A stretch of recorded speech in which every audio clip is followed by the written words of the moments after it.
apa yang kalian ketahui, ya kan, tentang pondasi tiang. Itu aja. Izin menjawab, Pak. Silakan, Kurniawan.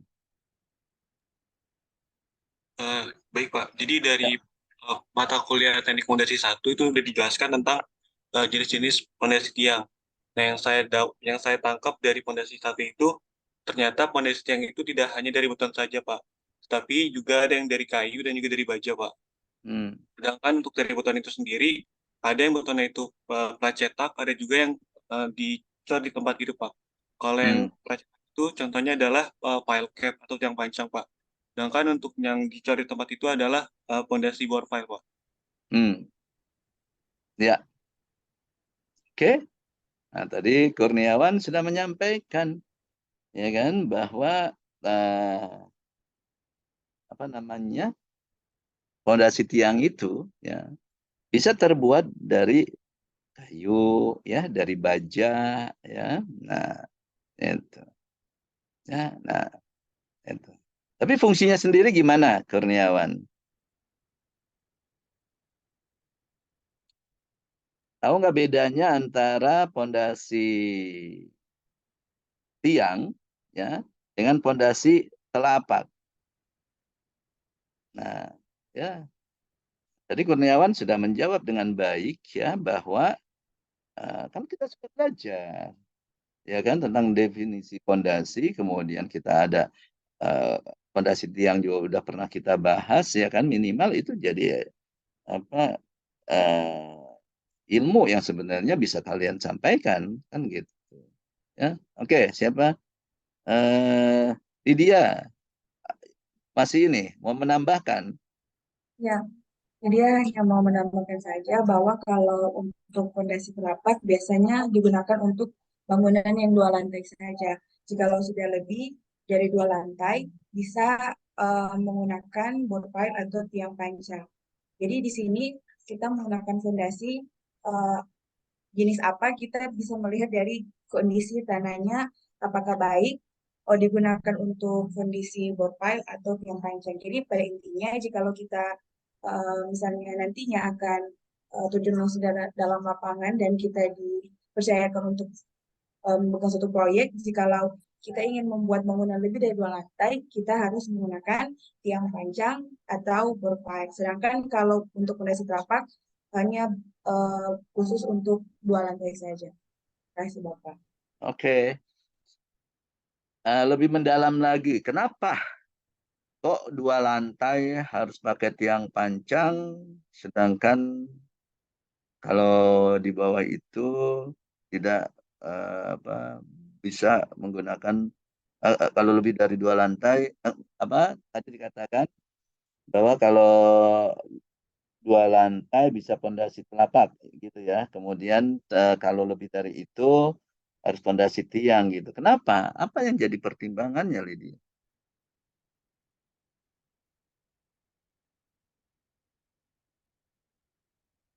Ya, silakan. Ya, apa-apa. Nah, ya, saya membahas ini adalah dengan berdiskusi ya. Sebabnya ya tadi dengan kita apa, interaktif kayak gini itu yang apa membuat kalian nanti bisa lebih masuk gitu. Ketimbang saya cuma ya menyampaikan saja ya gitu. Ya. Nah, coba dari apa? Dari yang pernah kita pelajari definisi pondasi itu, nah, saya balik dulu deh. Definisi pondasi, ayo, yang udah dipelajari di pondasi satu, ini sebagai review. Sebelum kita pondasi tiang, definisinya, ya, coba definisi pondasi secara umum dulu deh.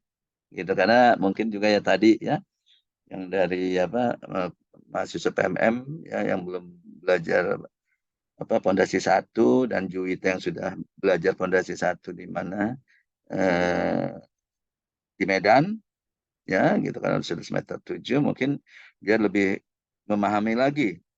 Coba definisi pondasi, ayo yang mahasiswa PNJ nih yang saya sudah berikan. Izin menjawab, Pak. Ya, Kurniawan.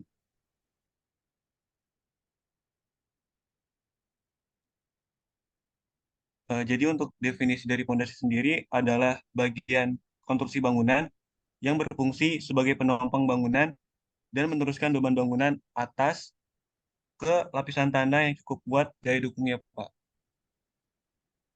Ya, kalau nggak salah saya sudah lebih mempresisikan lagi ya definisinya. Masih lupa ya? Atau udah lupa ya?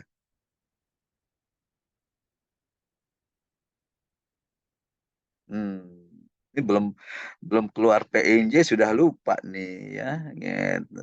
Nah, jadi saya review lagi ya, gitu kan. Jadi definisi pondasi itu ya, pondasi adalah ya kalau saya general. Jadi apa yang tadi sudah kalian jawab ya, itu sebenarnya turunan dari definisi mendasar ini ya, gitu. Ya turunan. Jadi buntutnya kalau saya katakan kita belajar memahami binatang itu ya kan, atau hewan, maaf ya, hewan ya. Kita itu dalam belajar gitu sama kayak kita memegang hewan ya. Kita cari tuh ya. Saya tanya kalian kalau mau menguasai hewan ya, apa yang harus kalian pegang? Bagian mana dari hewan yang harus kalian pegang supaya kalian bisa menguasai hewan tersebut? Hmm? Ayo, kira-kira bagian mana? Masuk kalian nggak tahu? Bagian? Bagian apanya? Bagian apa, Lidi? Kalau Ya, bagian Lydia mau kepala, jawab. Bagian? kepala, Bang. Iya, bagian kepalanya. Coba kalian lihat. Ya, pawang buaya mau menguasai buaya, dia pegang kepalanya semua. Akhirnya dia diam, dia ikut. Ular, pegang ular. Ya, kepalanya, semuanya ikut. Dalam belajar juga kalian harus menemukan, ya kalau saya ilustrasikan bahwa semua mata kuliah atau semua ilmu itu seperti hewan, kalian harus cari kepalanya. Ya, itu cari kepalanya sehingga kalau kalian sudah ya tadi sudah kepegang kepalanya ya kalian akan bisa menguasai semuanya. Nah, sama juga ya kalau kita mau mengenal orang ya yaitu kan yang ditonjolkan kepalanya. Benar nggak? Nggak mungkin saya kasih foto kakinya misalkan misalkan Kurniawan ya kan. Ya, itu. Kalian kenal Kurniawan kalau saya kasih fotonya, foto apanya? Kepalanya kan? Ya. Itu kalau saya kasih foto kakinya Kurniawan nggak mungkin kalian akan tahu itu Kurniawan. Benar ya? Nah, tapi kalau saya kasih foto Kurniawan, foto kepalanya, pasti oh ini Kurniawan. Oh, Kurniawan ini yang bagaimana? Oh, yang langsing, apa yang gemuk, atau apa. Dia bisa mengilustrasikan semuanya kalau misalkan sudah dapat kepalanya. Begitu. Nah, pondasi, makanya saya ingat lagi nih, definisi pondasi ini penting ya, supaya kalian dapat kepalanya ya. Saya review lagi. Jadi pondasi itu adalah ya, suatu konstruksi ya, ya. Saya nggak mengatakan itu di bawah tanah atau apa gitu kan, karena bisa di mana saja ya. Pondasi itu bisa muncul ke permukaan tanah ya, tapi intinya adalah pondasi adalah konstruksi ya yang menyalurkan ya beban bangunan atasnya. Nah, jadi artinya apa? Di setiap konstruksi pasti ada bangunan atasnya. Kan gitu, ya. Jadi suatu konstruksi yang menyalurkan beban bangunan atas ke mana? Ke tanah, ya. Ke tanah tapi nggak titik di sini. Ya kalau cuma menyalurkan beban ke tanah aja, ya kan? Ini belum lengkap. Kalau menyalurkan kemudian tanahnya nggak kuat, ya. Nah, kemudian kalau tadi dikatakan ya, menyalurkan ke tanah yang kuat misalkan, itu kan, ya, yang kuat berarti kita nggak bisa dong membuat pondasi ya pada tanah lunak. Jadi tanah itu harus kuat. Ya, kan nggak benar juga definisi itu atau kurang tepat.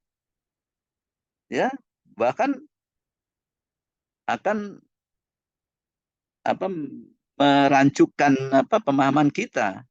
Gitu. Berarti tanah itu pondasi itu harus dibuat pada tanah yang kuat. Padahal enggak juga. Kita bisa membuat tanah pondasi itu pada tanah yang lunak juga. Jadi sekali lagi saya lanjutkan ya, yang menyalurkan beban konstruksi di atasnya ke tanah. Nah, di sini sedemikian rupa. Ya, kenapa? Nanti saya jelaskan apa arti sedemikian rupa ini. Sedemikian rupa sehingga ya bangunan atau konstruksi atas tersebut menjadi stabil. Kan tujuannya gitu, bukan hanya menyalurkan, tapi membuat bangunan atas itu stabil. Ya, jadi dari definisi ini, ya kan, kita bisa tahu nih, ya apa yang harus kita lakukan kalau kita mau merencanakan pondasi. Ujungnya kalau mau merencanakan pondasi harus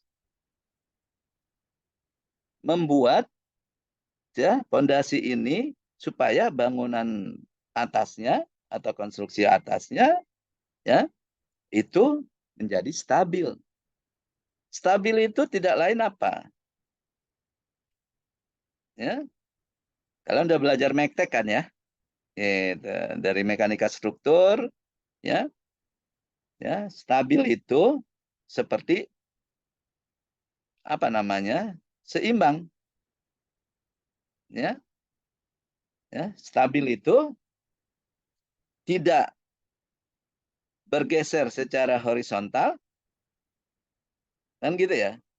Tidak bergeser secara vertikal dan tidak berguling. Benar nggak? Kan kalau di struktur kan rumus apa?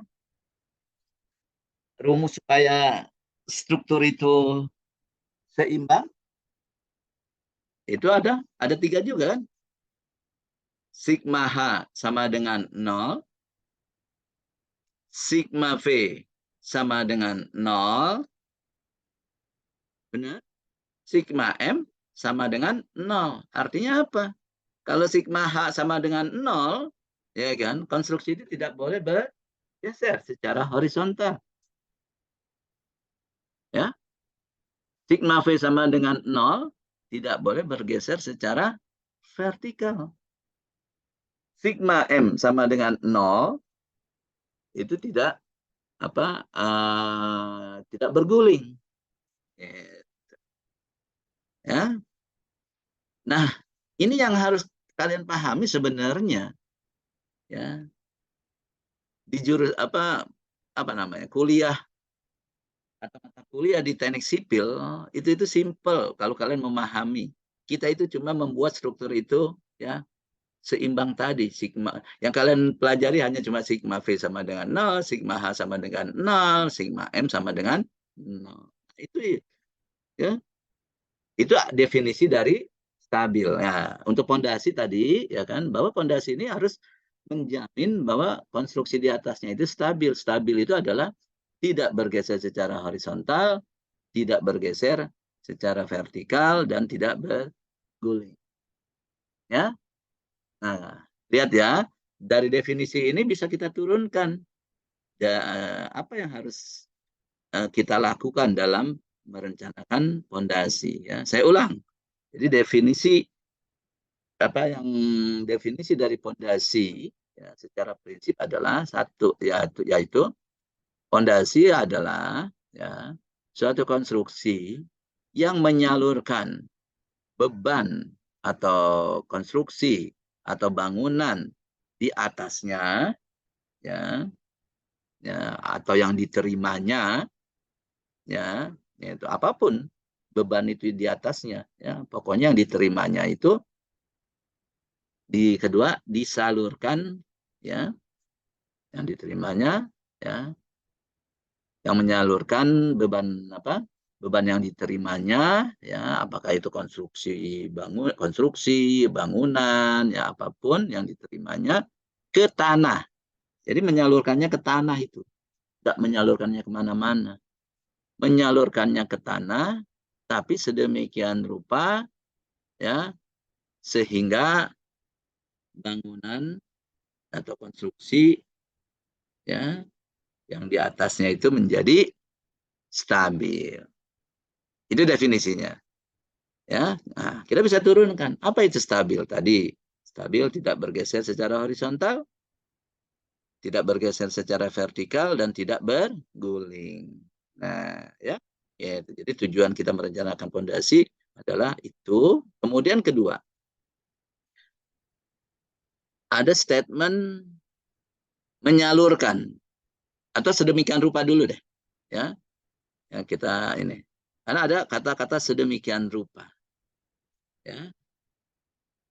Artinya adalah tadi, ya, sedemikian rupa itu kita ditugaskan atau diminta untuk memilih jenis pondasi, ya, jenis pondasi yang akan kita gunakan, ya, supaya bangunan itu stabil, gitu. Nah, jadi artinya apa?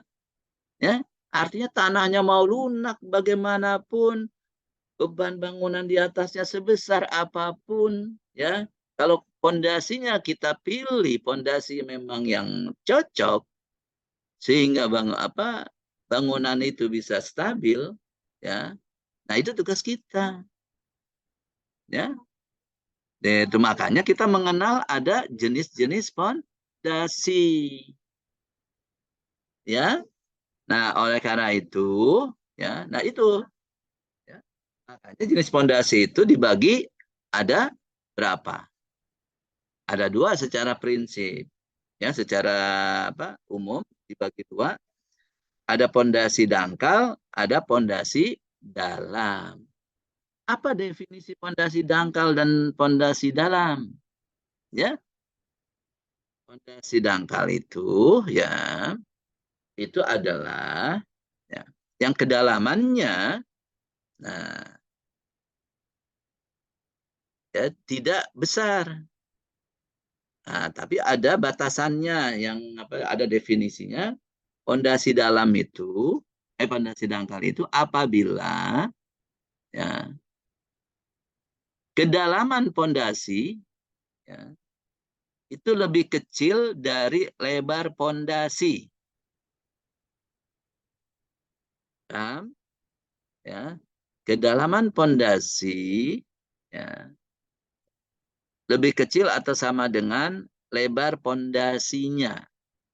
Nah, itu kita sebut sebagai pondasi dangkal. Tapi kalau pondasi dalam, ya, apabila kedalaman pondasinya lebih besar dari lebar pondasi atau diameter pondasi, ya.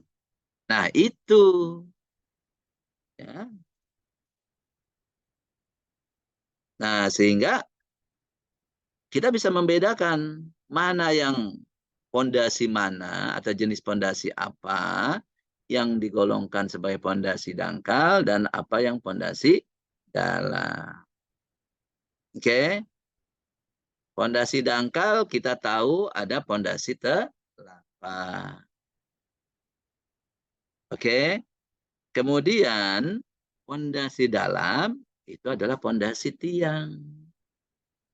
Jadi pondasi tiang itu ya itu adalah termasuk pondasi dalam. Sekarang, kapan kita menggunakan atau bisa menggunakan pondasi dangkal dan kapan kita harus menggunakan pondasi dalam? Ya. Pondasi dangkal ya itu ya kita bisa gunakan apabila ya tanahnya, nah kita nyebut tanah dasar ya. Tanah dasar itu adalah tanah di mana dasar telapak itu ditempatkan. Itu namanya tanah dasar. Ya. Jadi kita ya bisa menggunakan pondasi dangkal apabila ya tanah dasarnya ya, yang memiliki daya dukung yang kuat ya itu tidak jauh dari permukaan tanah. Nah tadi ya kalau tanah dasarnya memiliki daya dukung yang kuat ya itu kita bisa meletakkan atau menggunakan pondasi dangkal ya. Nah, karena tanah dasarnya yang memiliki daya dukung yang kuat itu ya kan itu ada di dekat permukaan tadi ya. Tapi bagaimana kalau misalkan lapisan tanahnya itu yang dekat permukaan itu tanah lunak semua ya, kemudian lapisan tanah yang memiliki daya dukung yang besarnya ya itu adanya relatif dalam begitu. Nah itu baru kita gunakan pondasi pondasi dalam. Nah dalam hal ini adalah pondasi tiang.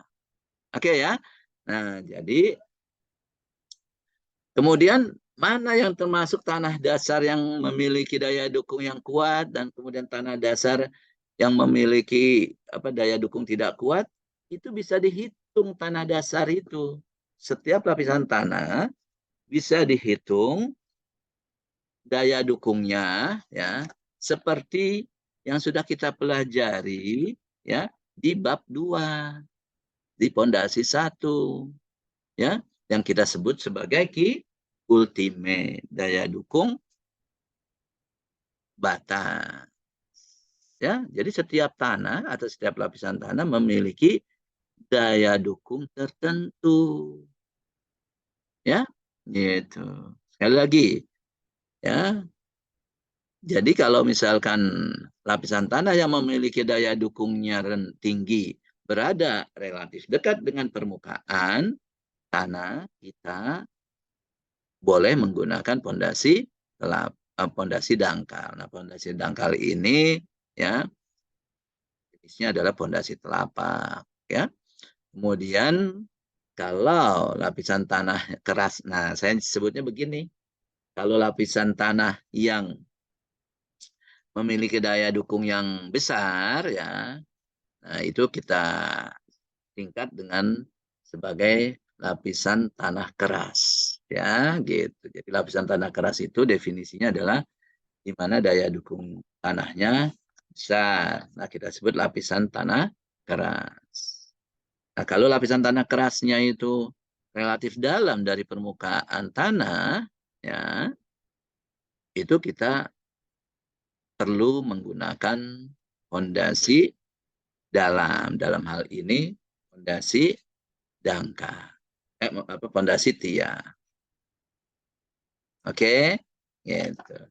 Nah sekarang Pak bagaimana dong Pak, apakah kita harus menggunakan fondasi tiang kalau lapisan tanah kerasnya itu relatif dalam ya?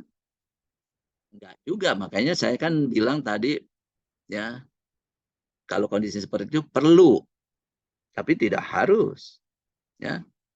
Kita bisa menggunakan pondasi dangkal apabila ya kan, lapisan tanah yang dekat permukaan tersebut, ya kan, kita bisa lakukan perbaikan tanah dulu, ya, perbaikan tanah dulu, ya.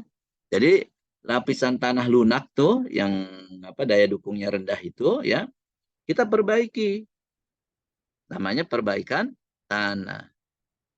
Nah, setelah dia memiliki daya dukung yang tinggi dengan perbaikan tanah, baru kita bisa menggunakan pondasi telapak. Nggak harus menggunakan pondasi tiang. Begitu ya. Itu tinggal pertimbangannya mana yang lebih efisien. Sorry, ya, efisien. Efisien itu adalah dari sisi ekonomisnya. Mana yang lebih ekonomis, mana yang lebih murah. Apakah kita menggunakan pondasi telapak, tapi kita perbaikan tanah, ya, atau kita tidak melakukan perbaikan tanah, tapi langsung menggunakan pondasi tiang, ya, sampai kepada lapisan tanah keras. Gitu ya. Itu. Nah, untuk perbaikan tanah, ya, itu ada di bab 1, udah belajar itu, ya, kalian, ya, bagaimana memperbaiki eh, lapisan tanah lunak, ya, itu perbaikan tanah, ya. Di situ ada ini, ya, di bab 1, ya, permasalahan pada pondasi, ya, gitu. Nah, kemudian ada opsi lagi. Kalau kalian nggak mau perbaikan tanah, ya, tapi kalian boleh langsung pada tanah lunak kita buat pondasi, ya. Tapi pilih pondasinya adalah pondasi yang khusus, pondasi khusus, ya. Nah, pondasi khusus itu apa? Ya, nah, ada pondasi khusus. Misalkan pondasi cakar ayam. Nah, kalian tahu kan pondasi cakar ayam? Ya, pondasi cakar ayam itu termasuk pondasi khusus, di mana dia itu pondasinya tidak diletakkan pada tanah keras, tapi diletakkan pada tanah lunak. Namun nyatanya dia bisa menahan beban yang besar. Karena apa? Karena tadi sedemikian rupa mekanisme penyaluran beban dari pondasi khusus tersebut. Ya, jadi yang berperan di sini adalah pondasi, jenis-jenis pondasi itu. Setiap pondasi memiliki mekanisme penyaluran bebannya. Yaitu sehingga disitulah kalian harus pintar-pintar, ya kan, mencari jenis pondasi apa yang kalian gunakan. Ya, cara tadi, ya kan. Nah, tadi saya katakan kan tadi beberapa kasus itu.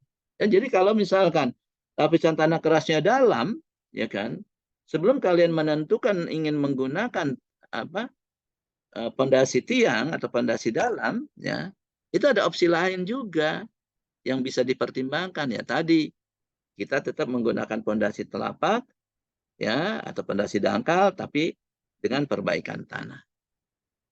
Tapi kalau kita nggak mau perbaikan tanah, kita tidak bisa menggunakan pondasi telapak karena tanahnya lunak, ya. Nah, tapi kita bisa menggunakan pondasi khusus. Oke? Nah, nanti kalau udah ini pondasi telah kalau tadi opsi tersebut ternyata masih lebih mahal dari pondasi tiang, ya sudah, gunakan pondasi tiang, pondasi telapak. Oke? Ya. Nah, apa kekhususan dari pondasi tiang? Ini, ya. Pondasi tiang itu, ya, dia itu hanya menerima beban menerima gaya ya. Jadi menyalurkan bebannya itu ya hanya sepanjang tiang ya. Makanya kalau kalian lihat definisi tiang di buku manapun ya kan itu itu selalu mengatakan menerima beban ortogonal. Ortogonal itu adalah bebannya itu sejajar dengan tiang itu. Ya, gitu. Jadi dia nggak bisa menerima beban ya atau dia tidak menyalurkan beban secara horizontal, tapi menyalurkan bebannya itu adalah dari pangkal tiang sampai ke ujung tiang, menyalurkannya begitu. Oke. Nah, jadi kalau kita definisikan ya apa jadi pondasi tiang? Ya. Kalau di buku saya ini ya, ini saya sadur sebenarnya ya dari buku Siono ya itu pondasi tiang adalah suatu konstruksi pondasi yang mampu menahan gaya ortogonal ke sumbu tiang dengan cara menyerap lenturan. Ya, artinya tadi ya itu menahan gaya ortogonal ke sumbu tiang ya. Jadi dia itu menahannya hanya sejajar dengan sumbu tiangnya. Ya. Itu. Jadi sekali lagi ya. Jadi fungsi dari pondasi tiang itu adalah ya kan apabila digunakan apabila lapisan tanah kerasnya itu ya itu di relatif dalam, baru kita menggunakan pondasi tiang. Oke ya. Nah, penggolongan tiang, nah tadi sudah dikatakan tiang itu ya kalian bisa baca di 158 sampai 159 ya bahwa pondasi tiang itu ya itu adalah ada yang berdasarkan material ya, ada tiang kayu, tiang baja, tiang beton ya, dan ada tiang komposit. Ya. Kemudian berdasarkan teknik pemancangannya. Berdasarkan teknik pemancangannya itu dibagi dua. Ada tiang. Nah, di sini supaya kalian jangan seperti orang awam ya. Nah, yang tahu hanya secara general, tapi itu keliru sebenarnya. Jadi pondasi tiang itu dibagi dua ya dari cara pemasangannya.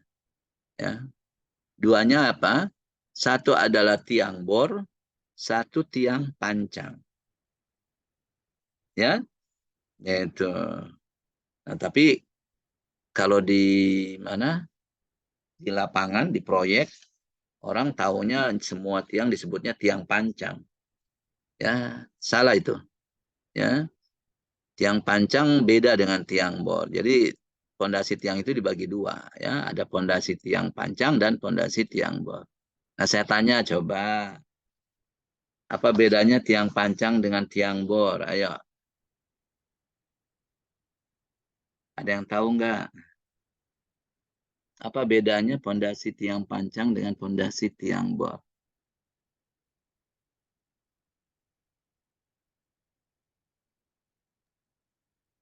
Izin menjawab, Pak. Ya, Kurniawan. Kalau tiang panjang sendiri, itu tiangnya dicetak di tempat itu, Pak, di tempat percetakan. Baru dibawa ke lokasi, lalu ditancapkan ke lokasi di mana dipasangnya pondasi tersebut. Nah, Itu kan tiang, kalau yang bor, tiang bor. Hmm.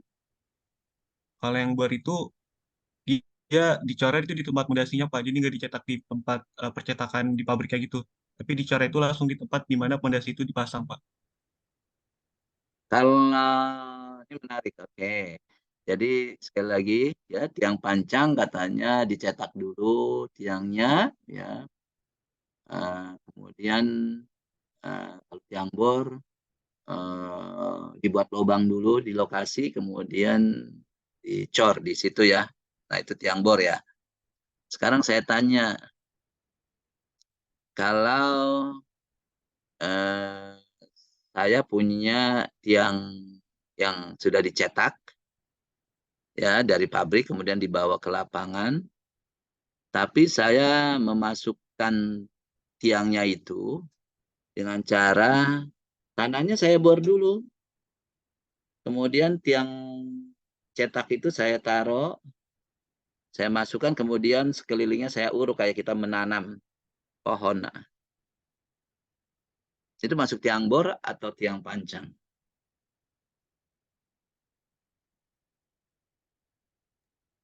Yang panjang, Pak. Kenapa? Karena tiangnya itu sudah dibuat terlebih dahulu, Pak, dari pabriknya. Oke. Itu kekeliruan yang pertama. Ya, kalau misalkan dia dicetak dulu, ya, itu kita sebut adalah tiang pracetak, bukan tiang panjang. Ya, nah, jadi jangan jangan katakan itu tiang panjang. Itu adalah tiang pracetak. Kalau tiang panjang itu adalah berdasarkan teknik pemasangannya. Artinya teknik pemasangannya itu adalah penanamannya di dalam tanah. Nah, ya, teknik penanamannya di dalam tanah, ya, itu disebut atau dibedakan menjadi tiang panjang dan tiang bor. Oke, nah apa bedanya coba? Apa bedanya tiang? Tadi kan berdasarkan apa memasukkan tiangnya itu atau membuat tiangnya itu di dalam tanah, ya kan? Itu dibagi dua, ada tiang bor, ada tiang panjang. Apa bedanya?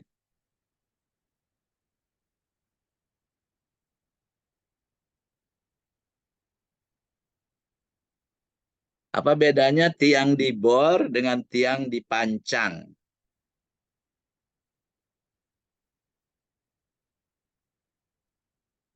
Ayo yang lain.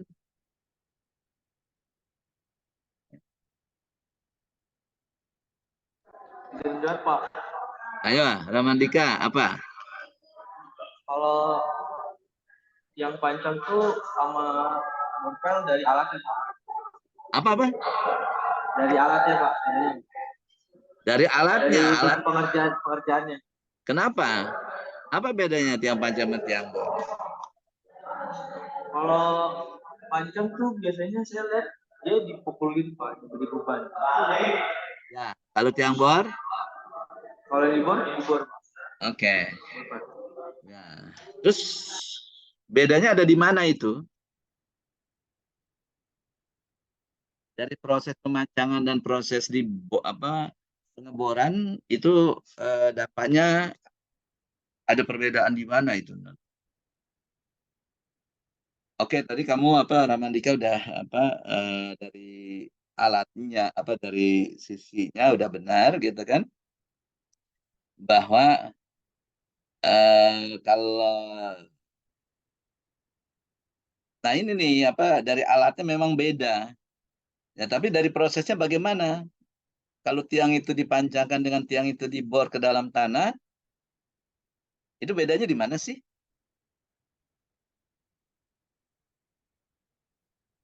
Sebenarnya bedanya di mana? Ya, Juwita. Jangan jawab Pak. Kalau Ya, untuk pondasi tiang panjang itu biasanya digunakan untuk area penduduknya agak sepi Pak, tidak ramai. Kalau bor palu itu lebih baik digunakan di area penduduk yang ramai, padat penduduk gitu, untuk menghindari kebisingan. nah kembali itu adalah dampak atau ya tadi ujung, ya, gitu. Tapi yang membedakan kenapa harus begitu, ya kan? Itu sebenarnya apa? Ini dia kepalanya, ya, yang saya tadi kepalanya, nih, ya.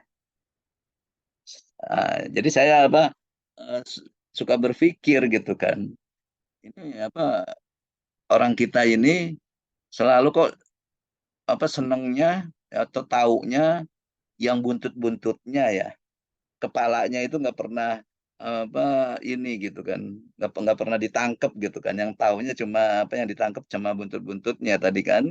Kalau buntut-buntutnya kan tadi saya bilang gitu kan, itu kita nggak bisa memahami secara keseluruhan kan gitu.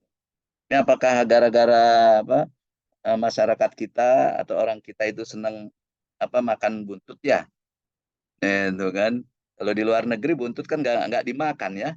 Gitu. Eh, apa karena kita sering makan buntut, akhirnya cara berpikirnya juga kita ini ya. Itu enggak, ya. Tapi itu hanya joke aja ya. Eh, coba cari apa sebenarnya kepalanya atau intisarinya lah istilahnya. Kalau awamnya begitu ya. Tapi kalau saya mengilustrasikan apa kepalanya, apa yang membedakan tiang dipancang dengan tiang dibor? Secara prinsip. Baru nanti dampaknya, oh karena begitu makanya tadi muncul jawaban Juwita. Ya, tapi kembali itu adalah dampak dari karena perbedaan yang ini nih yang mau kita cari. Apa sebenarnya kepalanya dari, ada yang bisa lihat, bisa nangkep?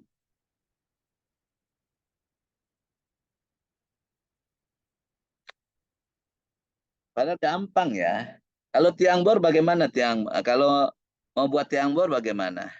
Tanah diapakan dulu?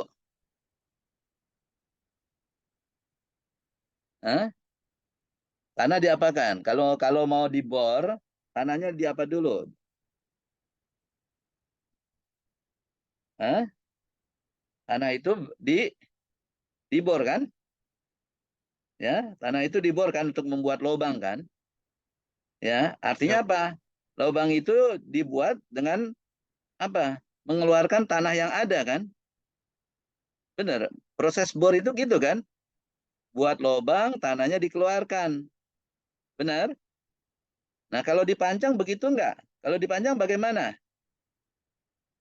Kalau dipancang tiang itu kan dipaksakan masuk tanpa harus mengeluarkan tanahnya kan? Nah, itu perbedaannya sebenarnya. Nah, nah sekarang kalau begitu, nah tadi kembali ke apa yang tadi Juwita mau ini kan, yang membawa dampak yang lebih besar terhadap lingkungan itu tiang panjang atau tiang bor?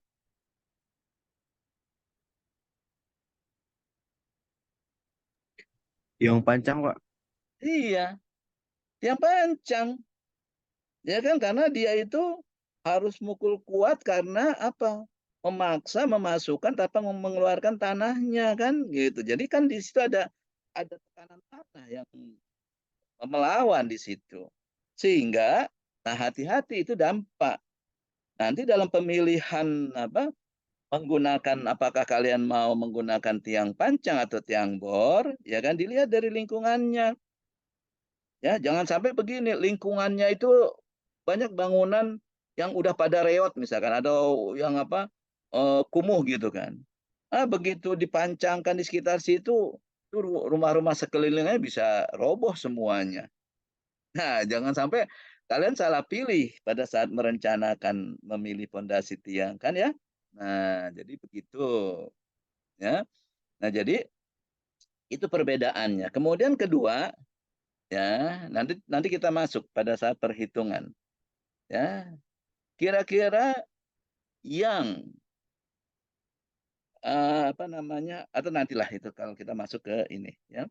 Jadi kita masuk ke itu dulu ya bahwa dari penggolongan apa berdasarkan pemasangannya itu dibedakan antara tiang pancang dan tiang bor ya gitu. Nah, sekarang itu nanti akan mempengaruhi ya perhitungan nanti ya. Jadi perhitungan apa kekuatan pondasi tiang ya itu kita bedakan untuk tiang bor dan untuk tiang pancang ya karena ini berbeda ya karena berbeda makanya kita coba lihat di penggolongan tiang ya penggolongan tiang itu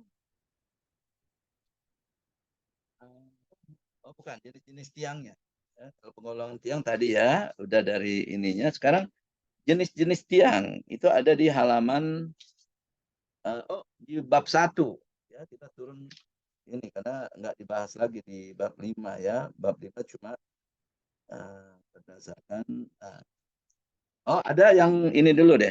Tadi kan berdasarkan teknik pemasangan ya. Ada lagi berdasarkan cara penyaluran beban, ya kan? Nah, cara penyaluran beban lihat di sini. tiang pancang secara prinsip ya, dia itu ya, kalau ada tiang, kalau ditekan ya, dia akan menimbulkan tahanan di ujung tiang ya, dan di sekeliling tiang. Namanya daya dukung ujung tiang, QB, dan daya dukung selimut tiang. Nah, jadi kalau kita pasang tiang ya, udah di dalam tanah, diberi beban, nah nanti akan timbul reaksi ya atau daya dukung ya. Itu adalah di ujung tiang, QB kita nyebutnya, dan sepanjang selimut tiang. Tahu selimut tiang nggak? Sekeliling tiang dari atas sampai bawah itu namanya selimut tiang. Jadi itu ada QS. Ya, jadi kekuatan tiang atau daya dukung tiang itu QB plus QS. Ya. Nah, dalam prakteknya ya, kita bisa merencanakan pondasi tiang itu ya kan sampai ujungnya sampai ke tanah keras. Ya, tadi saya bilang tanah keras itu tanah yang memiliki daya dukung yang besar.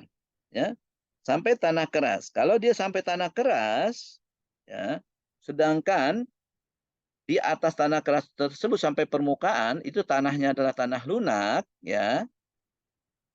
Nah, kalau begitu bisa dibayangkan nggak? Yang lebih besar yang menahan itu QB atau QS?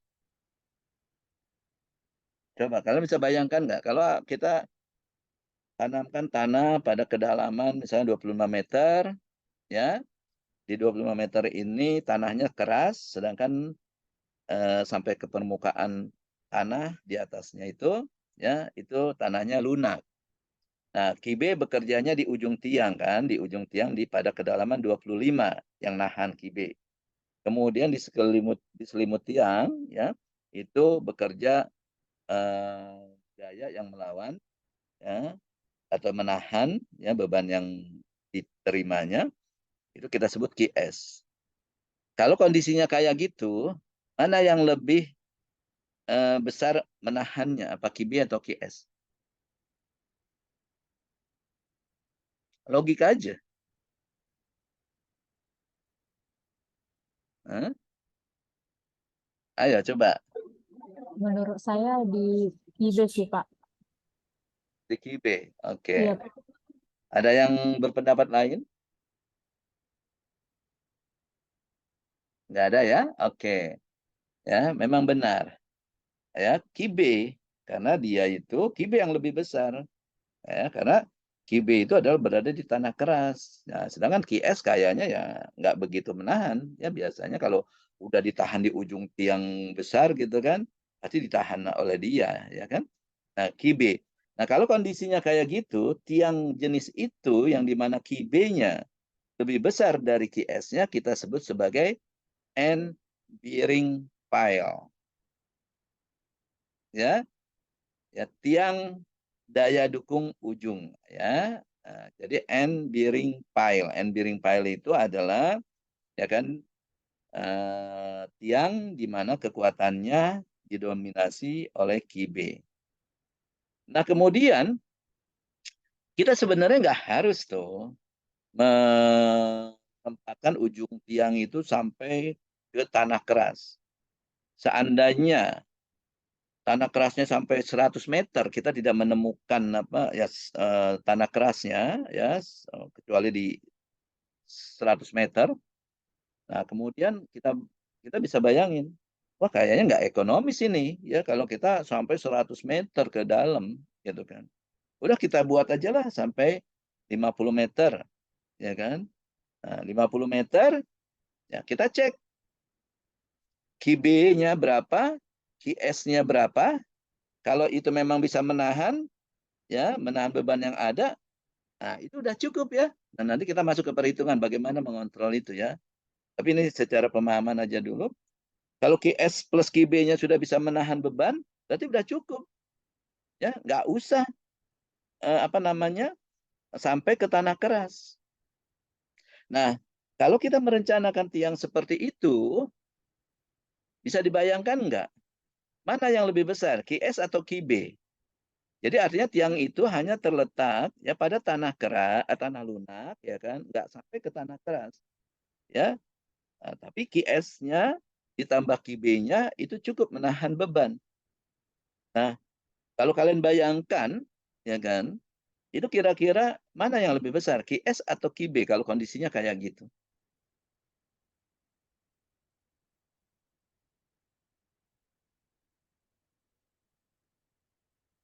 Hmm? Bisa bayangkan nggak, QS atau QB kalau begitu? Ya, ya sebenarnya kan simple. Ya QS lah, orang QS kan yang lebih panjang dia ini. QB itu cuma ujung doang, apa diameternya juga kecil, ya. Kekuatan tanahnya juga lunak, ya. Itu jadi kondisi itu sebenarnya kalau dicek ya kan, yang lebih menahan ya itu adalah QS yang lebih besar apa berperan untuk menahan beban itu adalah QS. Ya, karena luas selimutnya lebih besar dia, ya. Gitu. Benar kan? Dibandingkan luas ujung tiangnya kan? Nah, kalau kondisi tiang itu seperti itu, ya, itu kita sebut sebagai friction pile. Nah, jadi tiang itu didominasi oleh kekuatan friksi atau QS-nya. Ya, friksi di sepanjang selimut tiang. Ya. Nah, jadi gitu ya. Itu adalah golongan tiang ya berdasarkan penyaluran bebannya ya. Gitu. Jadi untuk berdasarkan penyaluran beban dibedakan antara end bearing pile dengan friction pile tadi. Berdasarkan teknik pemasangan ya itu dibedakan tiang pancang ya dengan tiang bor ya. Kemudian berdasarkan material ya tiang kayu, tiang baja, tiang beton ya dan juga ada tiang komposit. Sedangkan jenis-jenis tiang bisa kalian ya lihat di buku di bab 1 ya balik lagi karena format saya pembuatan buku ini ya jenis-jenis tiangnya itu saya masukkan eh, di bab 1 ya. Nah, kalian lihat di bab 1 itu ya mulai dari mana dia? Mulai dari halaman 12 ya. Ya, ada pondasi tiang kayu, pondasi tiang baja, tiang PC. PC itu adalah bukannya Portland semen ya. PC itu adalah pre-stress concrete ya. Ya, jadi kalian bisa baca ya.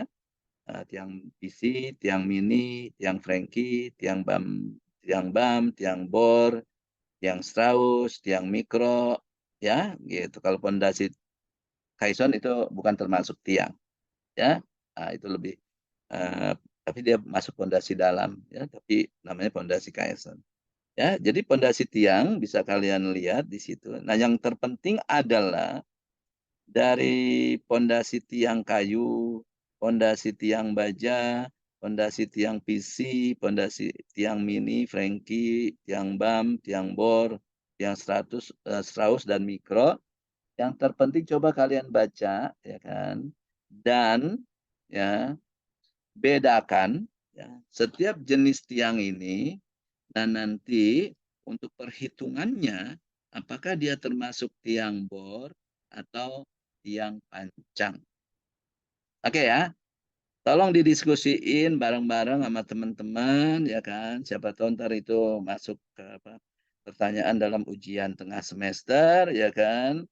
Itu bahwa setiap tiang ini ya kalian harus tahu untuk perhitungannya ya karena berdasarkan perhitungan dibedakan antara tiang pancang dengan tiang bor karena tadi proses pemancangannya beda ya makanya rumusnya akan berbeda ya. Nah, yang terpenting adalah kalian harus tahu misalkan Frankie Pile ya kan. Contoh lah ini sebelum saya tutup udah jam 10 ya saya 10 saja yang apa kita 3 jam ya. Kita sampai jam berapa sebenarnya di jadwal? Kita 4 jam ya.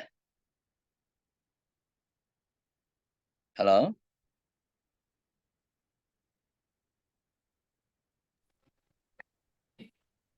Sampai 10.30, Pak. 4 jam ya?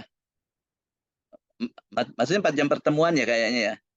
Sampai jam keempat ya, jam pertama sampai jam keempat ya. Tapi saya katakan bahwa saya mengisi hanya sampai jam ketiga aja, sampai 3 jam, 1 jamnya kalian gunakan untuk lihat yang tadi saya katakan ya, untuk mengerjakan tugas-tugas yang saya berikan ya, apakah itu mengerjakan latihannya dan sebagainya ya. Oke, jadi eh, contoh, coba kalian lihat, sudah pegang buku ya. Yang Frankie itu termasuk tiang apa?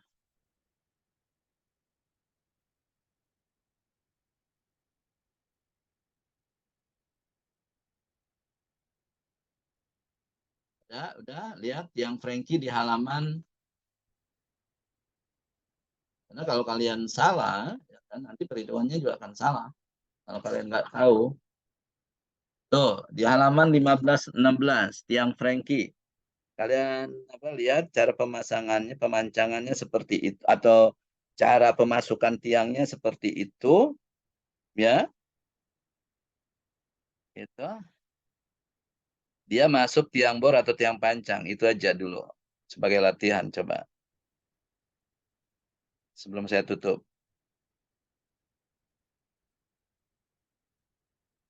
Ada yang bisa jawab?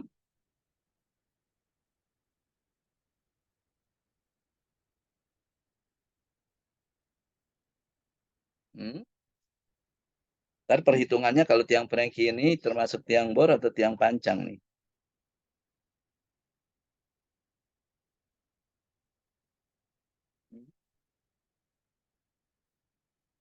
Maksud tiang pancang, Pak.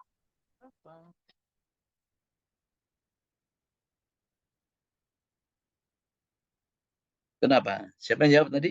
Sorry. Beri alasannya. Kenapa tiang pancang? Ayo. Kan ini lucu ya, tiang Frankie itu ya, tiangnya bukan pracetak, malah dicor di tempat kan?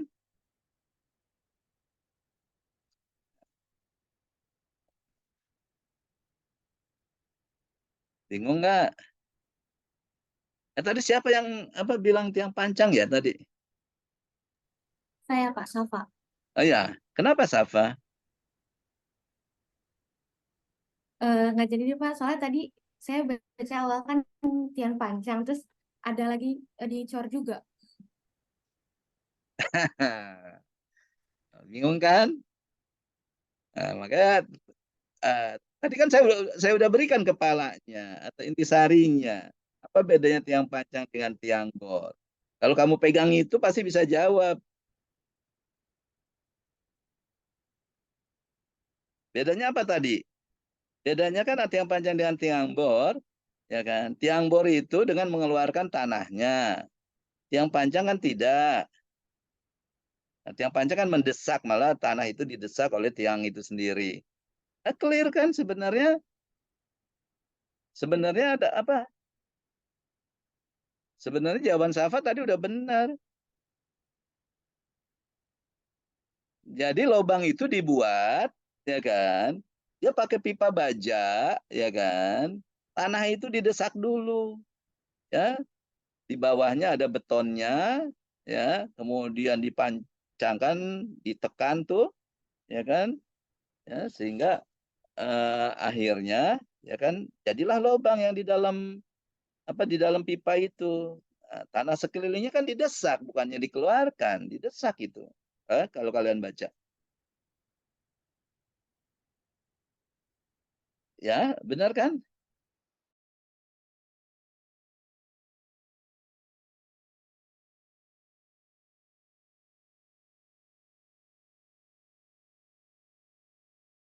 Nah, jadi apa?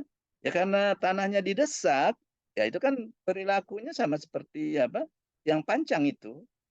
Ya, jadi perhitungan tiang pancang bukan tiang bor. ya karena tanah sekelilingnya itu didesak. Gitu ya Safa. Ya, pertanyaan kamu udah benar. Jadi jangan dikacaukan dengan itu dicor. Beda antara dicor dengan apa? Tiang bor, dibor. Ya, ini kan nggak dibor. Ya. Gitu. Kalau tiang bor itu dibor, tanahnya dikeluarkan, dicor di situ. Nah, tapi kalau apa yang Frankie caranya nggak begitu dia. Ya caranya nggak dibor. Dia itu mendesak tanah di situnya, ya kan, supaya dia itu bisa jadi yang pancang. Dan nanti kita saya akan jelaskan gitu kan, kenapa Frankie kok melakukan seperti itu gitu kan, itu tujuannya untuk apa. Nah, nanti saya akan bahas ya kan, kalau kita udah menghitung QB dan QS nanti ya itu bahwa dia itu untuk memperbesar nilai QB ya, bagaimana mekanismenya antar ini ya. Jadi gitu ya. Gitu. Nah, jadi kalian ya tolong lihat di bab 1 ya, jenis-jenis pondasi tiang itu yang terpenting adalah kalian harus tahu dia apa termasuk tiang bor atau tiang pancang ya, karena itu penting untuk kalian bisa menghitungnya nanti, karena rumusnya ya kita ada 2 ya. Kalau dia tiang pancang rumusnya bagaimana, kalau tiang bor rumusnya bagaimana, itu berbeda ya gitu. Sehingga kita harus tahu dulu ya jenis tanah itu termasuk jenis tanah tiang bor pancang atau tiang bor. Kemudian terakhir prosedur perencanaan ya. Prosedur perencanaan bisa dilihat di halaman 161 di buku ya. Jadi yang pertama adalah kalian mencari inputan dulu ya, atau kriteria perencanaan ya. Tentunya dalam merencanakan tiang ya, itu ada beban-beban yang bekerja ya. Jadi artinya beban-beban kan, karena tadi kan tujuannya adalah apa namanya menyalurkan beban kan ya dari tanah dari bangunan di atasnya, maka kalian harus tahu ya beban yang bekerjanya ya, bebannya itu. Kemudian karena kita mau menyalurkan beban itu ke tanah sebenarnya yang menahan ya daya dukung tanah itu, maka kita harus tahu juga parameter tanahnya ya. Itu yang parameter tanah ini ya untuk menghitung daya dukung tanah yang di bab 2 yang sudah kita pelajari ya. Itu kemudian pergeseran yang diizinkan dan bahan-bahan fondasi, artinya adalah kalau kita buat fondasi tiang baja, tiang bor ya kan, itu kekuatan strukturnya ya kan itu tergantung dari tegangan izin material tersebut ya. Jadi kita tahu kalau beton kita pakai beton berapa MPa ya, kalau baja itu baja yang kekuatan berapa ya, itu kita harus tahu dulu ya. Nah baru ya kita perkirakan tuh ya tiang. Nah tiang ini ya pada prinsipnya ya dia itu tidak berdiri sendiri ya, tidak berdiri sendiri tapi biasanya berkelompok ya, berkelompok karena tujuannya adalah tadi dia itu hanya bisa menerima gaya ortogonal, gaya yang ini sumbu ya, sejajar sumbu.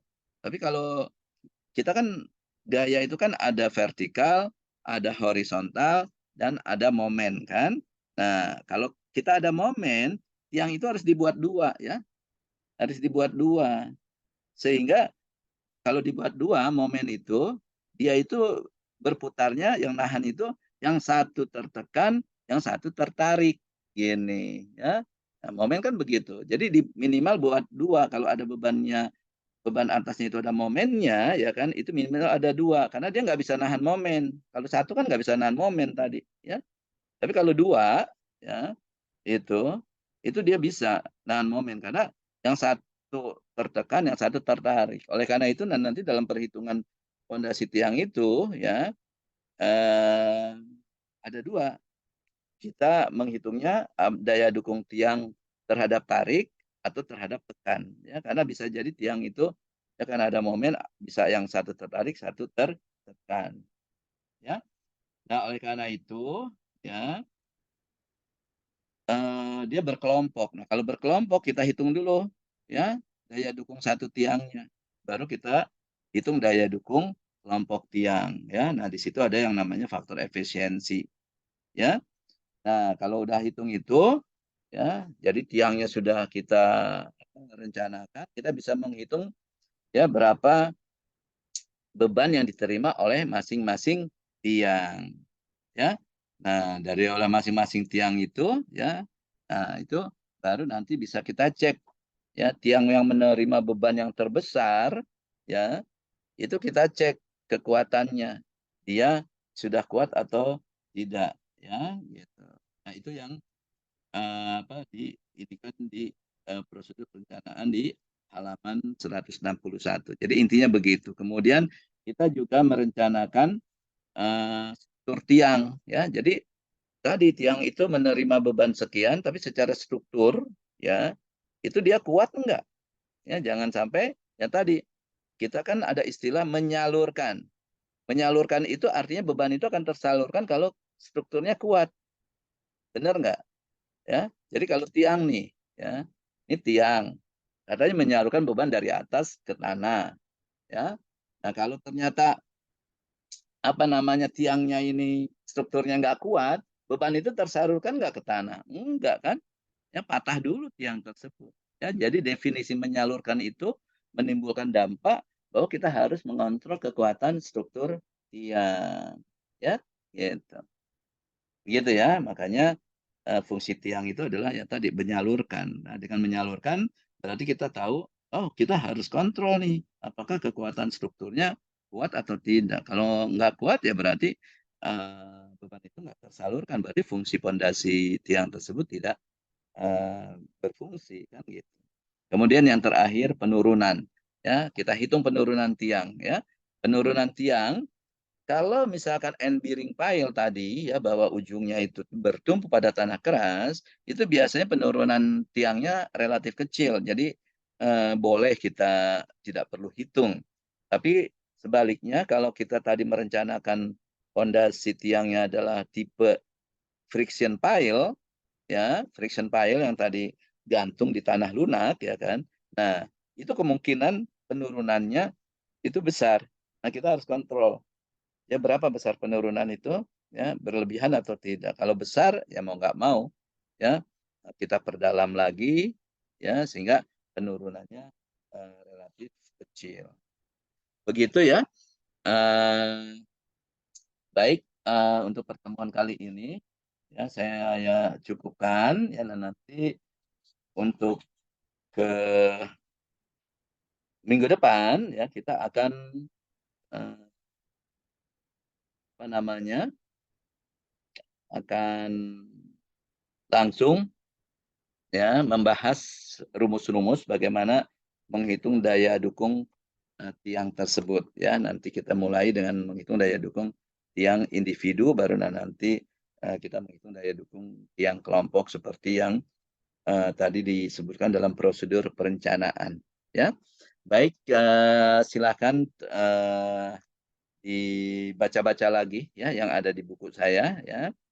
Minimal apa yang tadi saya sampaikan itu sebagai apa tambahan untuk memberi pemahaman yang lebih mendalam lagi ya terhadap apa pondasi tiang ya secara mendasar, sehingga nanti minggu depan kalau ini kalian sudah paham kita akan masuk ke perhitungannya. Baik, sebelum saya tutup tolong semua kamera dibuka ya sebagai dokumentasi ya. Saya akan melakukan screenshot ya kepada semua yang hadir di sini ya. Silakan. Siapa yang belum? Oke. Ya, Hairul mana? Rudolf, Seri dan Elisa mana nih? Rudolf, Seri dan Elisa masih di tempat. Ya, Rudolfnya mana Rudolfnya? Oke, berikan senyum terbaiknya ya. Itu jangan gara-gara belajar fondasi akhirnya pada pusing, akhirnya jadi cemberut ya. Gitu. Dan tunjukkan senyum terbaiknya. Satu, dua. Oke. Baik, terima kasih perhatiannya ya. Sampai ketemu lagi minggu depan. Salam sehat semuanya. Assalamualaikum warahmatullahi wabarakatuh. Waalaikumsalam. Waalaikumsalam. Terima kasih, Pak. Ya, Pak. Terima kasih, ya, Pak. Terima kasih, Pak. baik.